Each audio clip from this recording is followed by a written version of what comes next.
Folks, you know how NoPix does. We always do amazing episodes, amazing guests. And this is going to be hot like the frying pan. And I'm excited to be here. You know how you always want to take a little peek in the tech world and you see all these cool signs downtown, like, what is that company? They have the coolest sign in the skyline in Baltimore. And I'm so excited to talk to one of the co-founders of the company that we're going to talk about. We'll talk to the co-founder right after these messages, folks. NoPixAfterDark is sponsored by Snug Books, an independent bookstore serving Northeast Baltimore and beyond. In addition to featuring new books for all ages, the store also carries cards, stationery, gifts, games, and more. Visit snugbooks.com to shop online, learn more about the store, read our latest newsletter, and find a calendar of events, or come browse the store in person. Snug Books is located at 4717 Hartford Road, next to Zeke's Coffee in Hamilton, Laurelville. There is free parking behind the store, and opening hours are Tuesday through Sunday, 10 a.m. to 6 p.m. The NoPixAfterDark podcast is proudly partnered with Maggie's Farm, located at 4341 Hartford Road. Maggie's Farm offers a unique dining experience with delicious handcrafted cocktails and mouth-watering cuisine, from falafels to scallops and everyone's favorites, honey sriracha cauliflower wings. Open for dinner from 4 p.m. until 10 p.m., Tuesday through Saturday, and for brunch, Saturday from 11 a.m. to 3 p.m., and Sunday from 11 a.m. to 4 p.m. with delectable chicken and waffles, shrimp and grits, biscuits and gravy, and more. Check out Maggie's Farm on Instagram and Facebook for daily and weekly food specials. The NoPixAfterDark podcast is fueled by Zeke's Coffee. Have you tried their coffee yet? I'm telling you, there's something different about it. Maybe it's because they roast their beans in a fluid coffee roaster, which provides the most accurate roasting temperatures and made with love. You will just have to check it out for yourself and try their delicious food while you're at it. Open now for curbside service, online ordering, carry out, and they also do wholesale. Visit Zeke's Coffee at 4719 Hartford Road. Open Monday through Friday, 7 a.m. to 6 p.m. and Sunday, 8 to 5 p.m. Kitchen closes at 3 p.m. or visit Zeke'sCoffee.com and you too can be fueled by Zeke's.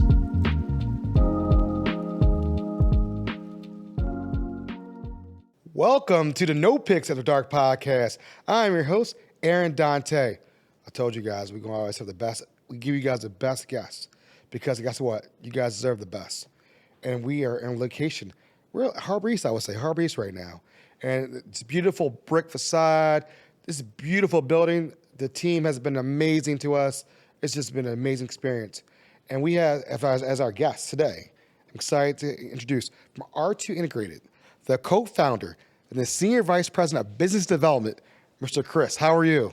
Hey, great to be here. I got it right. Did, yes, it's a mouthful, I know. How are you doing today?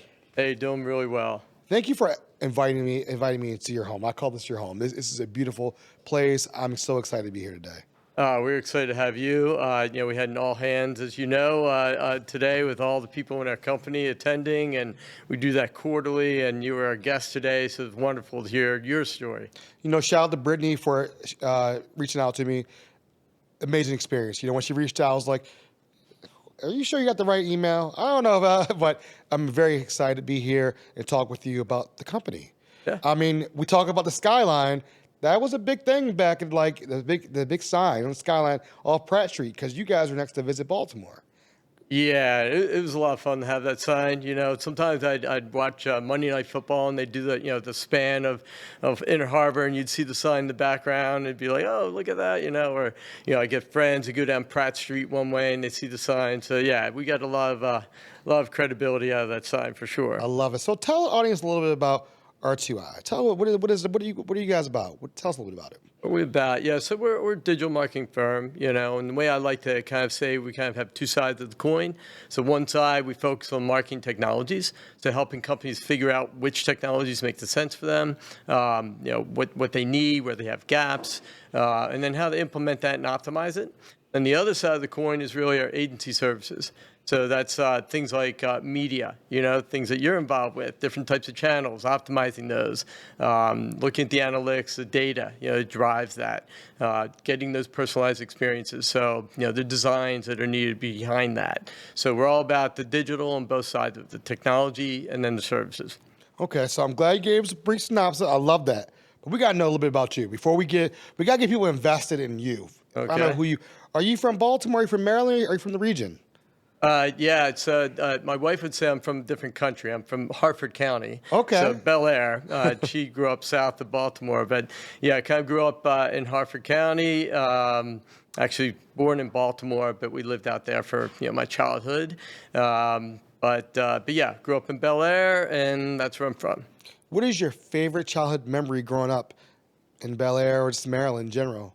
Yeah, I mean, if you're from around here, I mean, going down to Ocean City, hon, it was always like real exciting to go down there. But I also kind of lived in a little bit of an idealistic type of setting. My parents moved from Baltimore out to this new development, and I mean, it was right next to the woods and just all kids my age. And so I never went to a summer camp because, the way I look at it, my summer camp was I opened the door each morning in summertime and just, ran outside in the woods or hung out with the kids. My neighborhood, went to the pool. So really a great childhood growing up and, felt kind of a little insulated in that kind of like Hartford County, country kind of setting. It's funny. You talk about something that really is near and dear to my heart. I love what you're talking about, going out with your friends, playing outside. Nowadays, you don't see that like you used to. But, I remember that was my favorite thing, going outside, playing outside, and just being a kid. Just you had no responsibilities. Yeah, being a parent now, I don't know how my mom did it because in a sense she was just like, okay, go out, and then I'd hear like literally go out the door and yell my name at like 5 o'clock at night, dinner, and like for 6 hours, 8 hours, I was just gone, right. For the most part. So yeah, it's a little different time. It's a little different times. I'm saying that my parents would be like, we would ride our bikes all around everywhere. Just be back for dinner. That's all we care. Be back. Because remember, we didn't have cell phones. Yeah, oh no. We had a pay phone. I think I'm older than you, so yeah, I know. I'm there. Well, we had the phone, and you had to go around, from one all the way around, and the two and around. So. Oh, yeah, we had the string on the phone, like yeah. the cord, yeah. So, where'd you go? Where'd you end up going to college? Where'd you go up studying? Yeah, I went to a school in Virginia called Randolph-Macon. Okay. It's I've looked at a couple area schools in Maryland. I played lacrosse, so I was one of the coaches that recruited me. Division III, kind of a small school. Really, really great environment to go to college. And so that's what I did. I majored in computer science.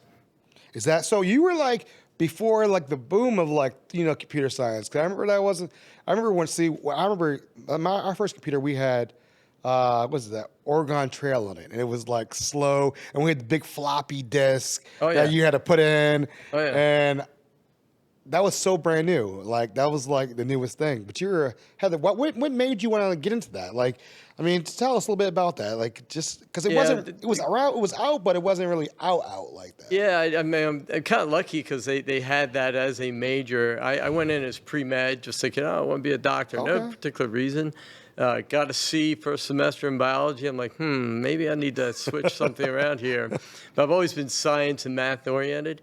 And I'm like, this computer science thing. And unlike today in high schools where kids grow up, coding, it was new. Like you're saying, it's totally new. And I had the actual head of the computer science department give the first course that I took. Mm-hmm. And I remember that literally I was right in the cusp of getting a C or a B going to the final exam. And I wound up getting a C, but I went to see this teacher afterwards and just to go over the exam and learn. And he's like, well, maybe there's a different way to do this. And he actually flipped the C into a B. Wow. And it just gave me the confidence I could do it. Never got a B again, got an A and all the rest of the courses in computer science, and rest is history. It was just sort of like problem solving, and I just loved it. I really have. I spent hours in the lab, past midnight during the week. It was just, it was my thing. Wow. Did you ever want to do did you ever build a computer yourself? Did you ever build one by yourself and during the college years and break it down? No, not like Michael Dell, unfortunately, but yeah, post college, absolutely. Okay. Absolutely. Many computers. It was sort of one of the side hustles I did. So what was the first job out of college? What was the first gig? Yeah, well, I did an internship and wound up working for the guy. Didn't last too long for many reasons, but it was kind of doing a little bit of coding. And then, frankly, in that day, and I'm dating myself, this was probably mid to late 80s, actually, there weren't like as many opportunities as there are now for kids coming out of college. So I literally worked as a carpenter's helper back here in Maryland for a bit. And then I got lucky and wound up meeting someone that was at a company called ADP, and up in New Jersey, and I wound up getting a job with them and working as an account manager, going around a whole bunch of different companies, small businesses, learning how they functioned. ADP had a software program. They're known for payroll, but they also had a accounting software program that I was in charge of implementing and configuring and getting going. But the cool thing for me was I learned about different businesses. Who started it, a manufacturer, a service company, a company, whatever it was, and how they would need accounting and how it had to get set up. And I got to know these owners firsthand and some of the problems I had to deal with. And it was just a lot of fun to kind of explore that at that age that I was in. Wow. So we're going to figure out, was there ever an itch or somebody in your family that was an entrepreneur? Were they their own? Did you know anybody like that growing up? It's funny, not in my immediate family. Not really, but I had the bug early on. It's kind of like a lot of kids. You want to hustle and make a little money. So I had in my neighborhood, I probably had a dozen lawns or whatever. People I cut. I'd always had multiple jobs. So, work in a restaurant, I worked at McDonald's. Those kinds of things. Nothing was below me. I honestly would just get my hands dirty on whatever I could. And it wasn't all about money. It was really kind of just I had a lot of energy, first of all, and put towards something, learning or building or just kind of making use of my time that was positive. Now, you're working at ADP. Are you starting to think in your mind, I want to do my own thing? When does that bug come in your mind where you're like, I kind of want to do my own thing?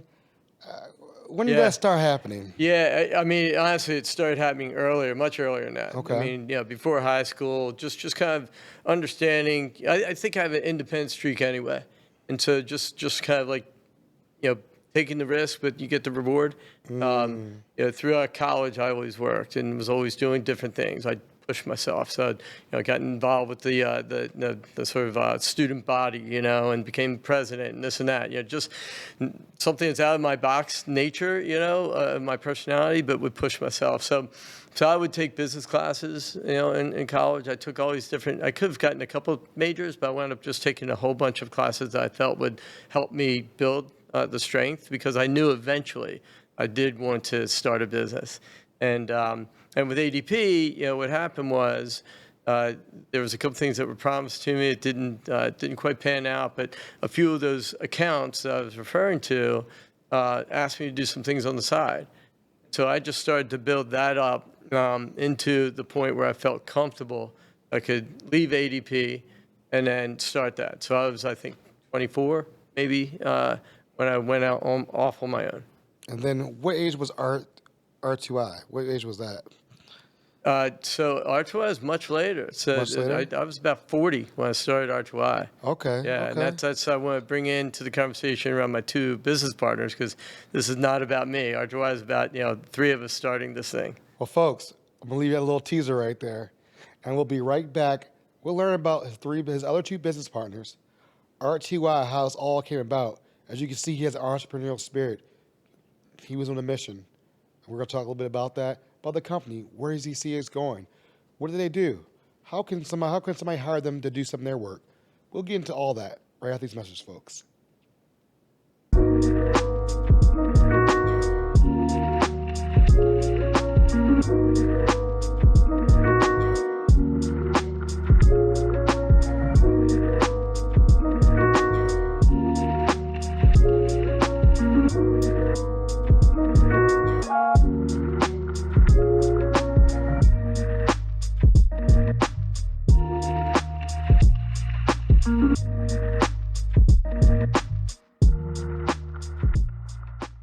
When you give to United Way, your gift could be the first spark of something bigger. It can help someone find, interview for, and get hired for a job, and provide follow-up services for success. It can break down educational barriers and give that extra help to a struggling student with in-school support programs. Give today. Spark something bigger. OpenWorks is Baltimore's largest makerspace, offering access to tools ranging from 3D printers to welder, and training in how to use them. OpenWorks also offers affordable studio space, a coffee shop, and fun-free events throughout the year. But OpenWorks is more than a public workshop. It's a community of creative professionals, students, seniors, entrepreneurs, and makers of all kinds. Check out the website at www.openworksbmore.org or Instagram at open_works_bmore for class schedules, membership options, and more. All right, folks, we are back. Again, we are Mr. Chris. Thank you so much for coming on the show. Thank you so much.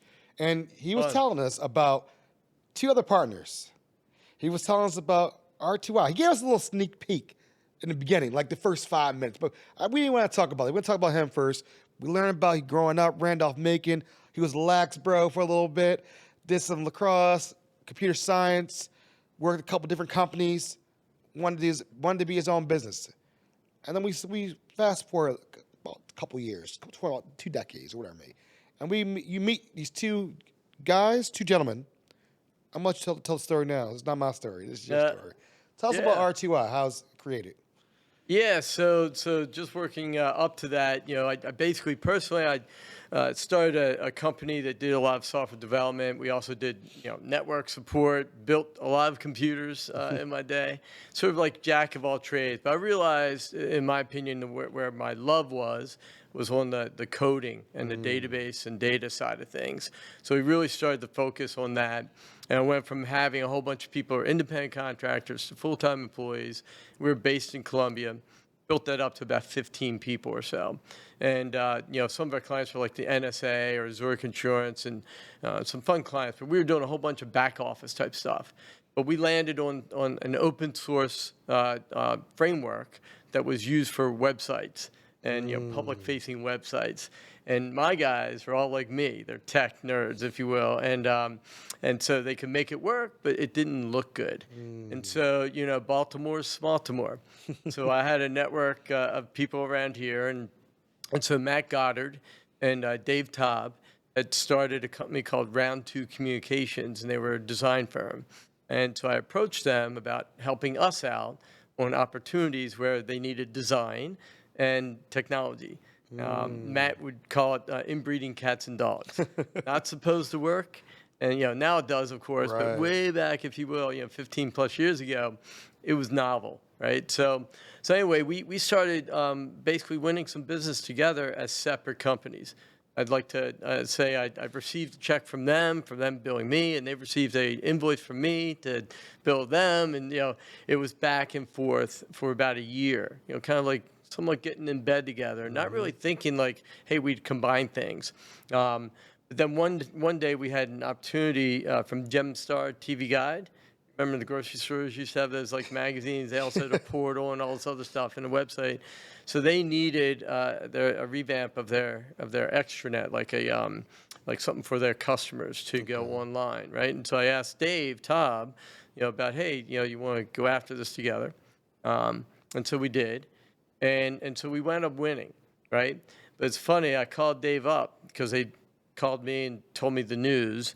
And after telling us that we won, I called Dave up. I'm like, hey, Dave, I hate coming in second on these things, us being competitive in nature.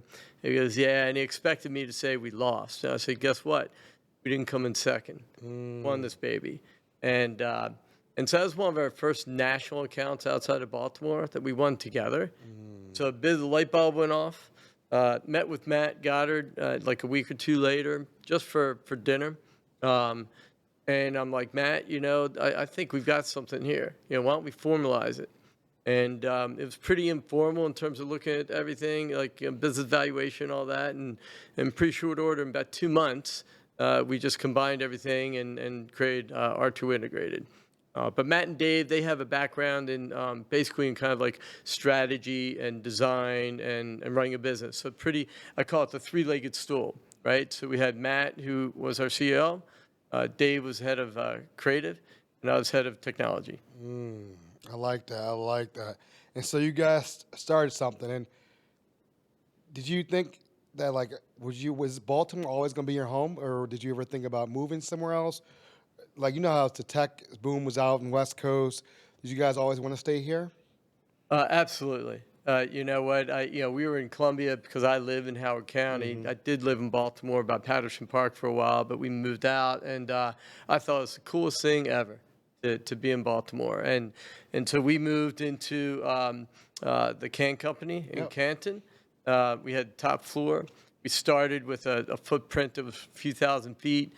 By the time we left there in a couple years, they had kicked us out in a way because we had grown too much. We consumed, if you will, a couple other offices. We were the biggest tenant in there. But I used to love coming down and just hanging out and having that sort of blue-collar feel. My dad grew up in Canton. St. Casimir's was his church, So just walking around that neighborhood, that blue-collar feel, it really felt like part of our culture, like what we were about. And also, I'd like to say, from a Baltimore standpoint, we've got some awesome area, academic schools. And so, to kind of nurture, it's like a farm system, just getting people from these schools to come work for us, it was great. We're kind of, Baltimore's sort of a tier 2 city, so it's the cost of living is better. So for us, it was terrific, in terms of all the things that we could kind of take advantage of and be in this area. And, lastly, we're all like big sports fans, and we like to give back, nonprofit and other, so we were all about building, being one of these tech companies in Baltimore and building it up. And I love hearing about that. How many employees did you guys employ down when you were in Canton? Yeah, that's a good question. I don't know. We're probably 50 to 60 maybe, somewhere in that neighborhood, And then we, like I say, we outgrew it. So then we moved downtown. So the Inner Harbor, right across from the aquarium. We got a top story of one of the buildings there. And at first we were sort of like, are people really going to like that? But we were one of the first tech companies to move downtown. And a little bit of that revitalization, going on in terms of companies coming back into, the Inner Harbor area.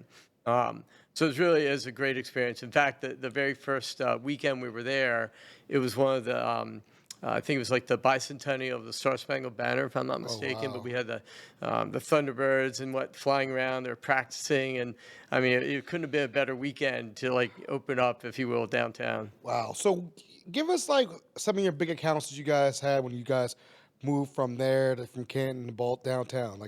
Curious, some big accounts that you guys are what was that moment? So it's a two-part question. Big account, and then what was that moment when you guys sat in the room and were like, is this really happening? Is this, everybody has that moment where you're like, wow, let's go order the big bottle of champagne. Or not even that. Just when was that moment? How did that feel? What are your thoughts when you think back about it? Yeah, you can be proud of it, right? Not just individually, just collectively, team, yeah. Right? As a whole team. And it's funny because we definitely have a footprint here in Baltimore. We really aspired for a national, kind of presence. So, some area companies around here. I mean, we have BG&E Home and Exelon and Johns Hopkins, both the hospital and Cary Business School. I could go on and on around local, but we also had like Microsoft as a big account.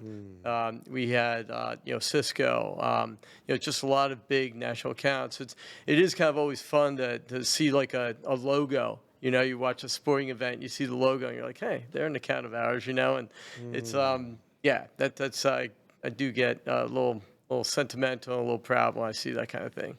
I like that. So let's talk about you guys were downtown and the pandemic hits. You still downtown when the pandemic Oh yeah, hit? absolutely. What's going through your mind? Pandemic's hitting, the world's changing. People were coming in office 4 or 5 days a week at that time period. Every day. Every day, the world changes. Yeah, I mean, we were extremely collaborative company in terms of like, side by side, whiteboard in the room, ideation, get customers come in. That was one of the great things about downtown. We'd get them to come in. Our conference room had this like outstanding view of the harbor. It was a lot of vibe in the office. It was a lot of fun. People wanted to be there. We're not unlike thousands of people and thousands of companies. Overnight, it all changed, right? So, I think the way I kind of look at that is the ways we problem solved changed a bit. I think for us, for instance, operationally, we didn't miss a beat. We were set up where you could work remote, work from home. We had things like collaborative tools already in place. We had a cloud-based way we could store files. So that wasn't a problem for us.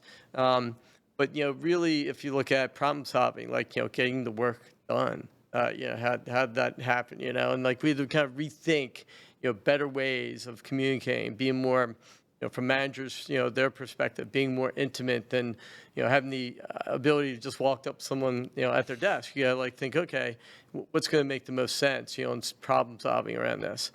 From a marketing standpoint, heck, we had, Brittany's behind you right there, but we had to come up with different ways that we could attract, new clients.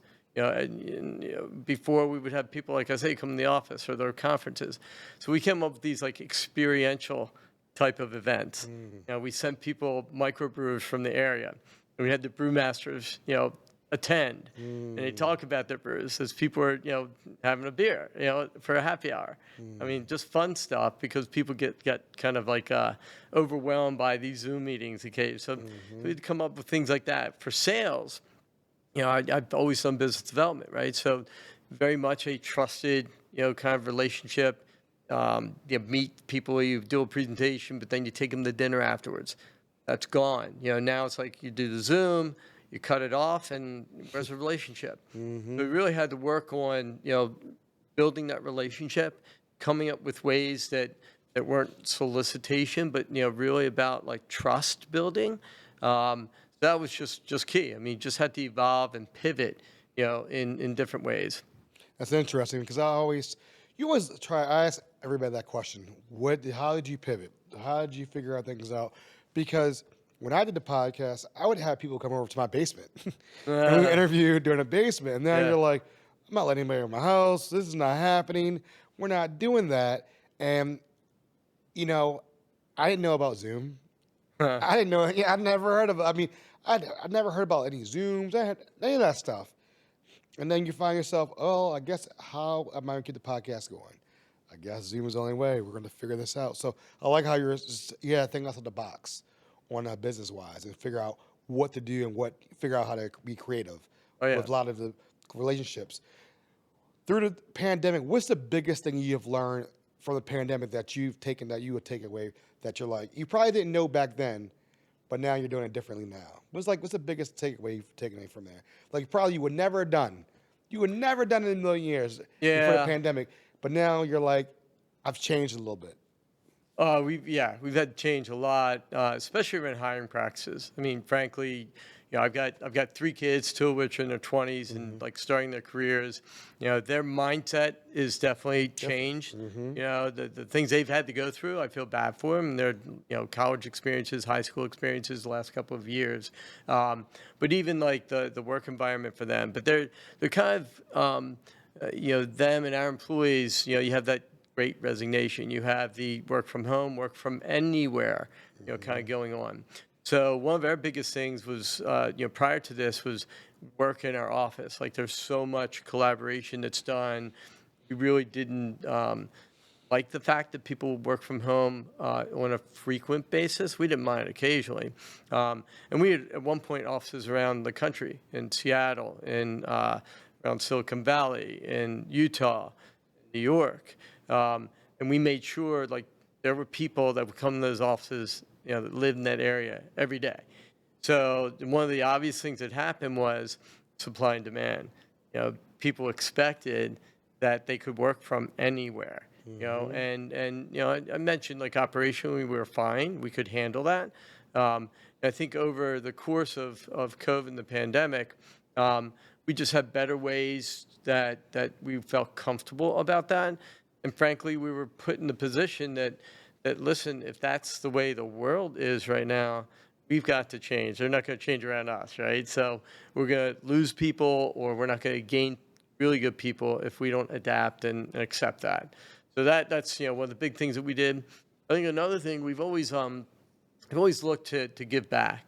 So we've always been involved with different types of nonprofits and so like what we've from a cultural standpoint that can be a challenge. Just making sure people get the feeling of the company and like helping contribute, not just in what you're doing like day to day and what's billable, if you will. So like right now, this month, we've got a campaign with like Feeding America, where everybody in the whole company is kind of like rallying and they're in their local areas, wherever they are.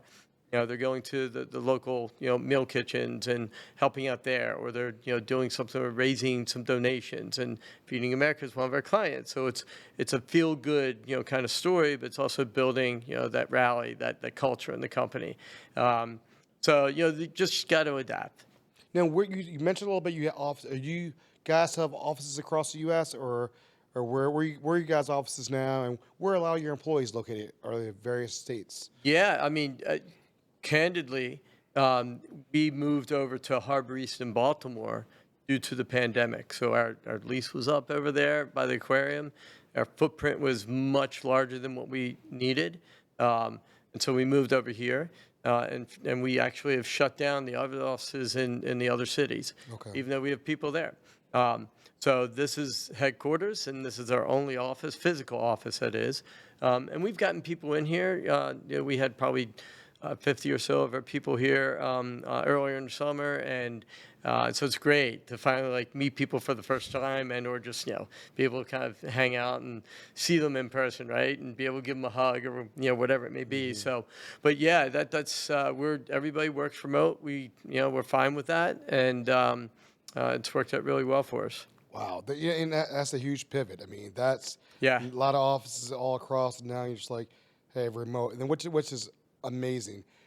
Where do you see the company in the next couple of years? Where do you see us going? Where do you see, because the business is booming, people are back out here working like crazy right now. Where do you see it? Where do you see things going? Yeah, I mean, that's a $1 million question, right? And I'd like to say you can't rest on last year's success. So you definitely have to adapt and change and see what the landscape is. You get a lot of that feedback from what your direct clients are saying to you. You also get feedback, if you will, or you have to kind of like listen to what's going on from a macro level. We're a marketing company, so one of the first things that goes when the economy starts going south is marketing budget, right? So we have to kind of adapt and be lean where we can, do more with less. But I think there's some exciting things that are going on. In the world of marketing, we really are important for organization success. And so I think the technologies that are out there, the different channels that are opening up, that like this podcast, right, is great. I need some marketing help. Yeah, there you go. Let's talk after, right? But so yeah, I do. It's always interesting because we're somewhat at the cutting edge and forefront of all that, and so the clients and technologies are going to be driving that, and being part of that is just going to be fun. I love to hear that. What do you want people to walk away from this interview, from you and I talk for last song? Like, what do you want people to think and take away from this? Yeah, I guess, this is for me. It's been quite a journey. 15 years plus, and anybody that stays in one company for that long, much less we founded it. In this case, we just had some great people along the way that helped build this company, and they've been loyal and they've worked hard and they've been dedicated. I think the one takeaway I would say, kind of what I've learned, if you will, is that hire for culture first. I think that's so key and important. Skill set is second. You'll find somebody skill set wise on your resume for search, but make sure they are the right fit. And then if they are, you're going to wind up with a core set of people, core teams, core members that will follow the vision that you put in front and the goals that you put in front. And I mean, you'll be amazed at what you can accomplish. I like that, hire for culture. I like that. I really do. I'm going to hold that. Can I hold that for that? Yeah, I'm going to hold that one. Last question. What's the best advice you've ever received? Again, I think I'll answer this one from like a personal standpoint, right? So I started the company when I was over 40. Just had my third child, baby. It's pretty much a big risk, time period. You're kind of supposed to be somewhat, conservative at that point. But I really believed that this could work, and I worked super hard. Worked super hard before that, like many hours in the day. Worked afterwards, and Matt Goddard, my other co-founder and business partner, one day early on when we started R2i, pulled me aside, and he goes, "Chris, you're working too hard." And I go, "Well, got so many things to do. I'm a taskless guy. I've got, He goes, "Chris, it's not about working hard. It's about working smart." Okay?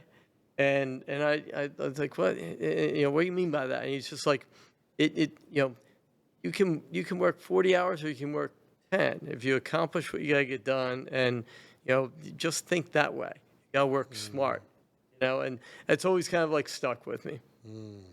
All right, so we always do a quick speed round for everybody that comes on the show. So it's one of the favorites. So quick, crabs or crab cakes? Crabs. All right. With beer. With beer. Okay. I like it. Ice cream or snowballs? Ice cream. Really? Absolutely. Okay, Baltimore is Snowball City. Yeah. Okay. No. All right. For chicken wings, drums or flats? Oh, yeah, drums. Blue to be honest with you, I'm not a chicken wing guy. I get all, gets all messy in my hand. You don't like getting dirty? I'm not a chicken wing guy. Yeah. Okay, all right. That's fine. All right. Do you like spring or fall? That's a good one. Yeah, I think spring. So I'm a cyclist, and it kind of like, the warmer weather and just, the potential of summer around the corner and getting outside. So I'll go with that. But, fall's a close second. A Mac or a PC? Oh, PC. Yeah. I had to throw something in there, technology. Yeah. But thank you so much, Mr. Chris, for your time. I've learned a lot about you, learned a lot about R2i. This has been an amazing conversation. And again, this is a company that's from Baltimore. Owners are in Baltimore. They're doing amazing things in the field of marketing, technologies. They're doing amazing things. Thank you, guys. Thank you for your time. Yeah, thank you. This has been fun. All right. Enjoyed it. And where can we find you guys online? Was there any? What's your website? Do you have a website? Yeah, just R2integrated.com. So R2integrated.com. Are you guys on social media? So we can do social media here on all those. Oh, absolutely. Okay. Absolutely. We'll put the handles in at the end of the episode for people to look out. Again, thank you so much for your time. Thank you for being an amazing just host. You guys have been rolled the red carpet. Ms. Brittany, thank you so much for this opportunity. This has been amazing. A man behind the steels, Mr. Paul, appreciate you. Folks, thank you guys so much. Love, peace, we're out. Yeah.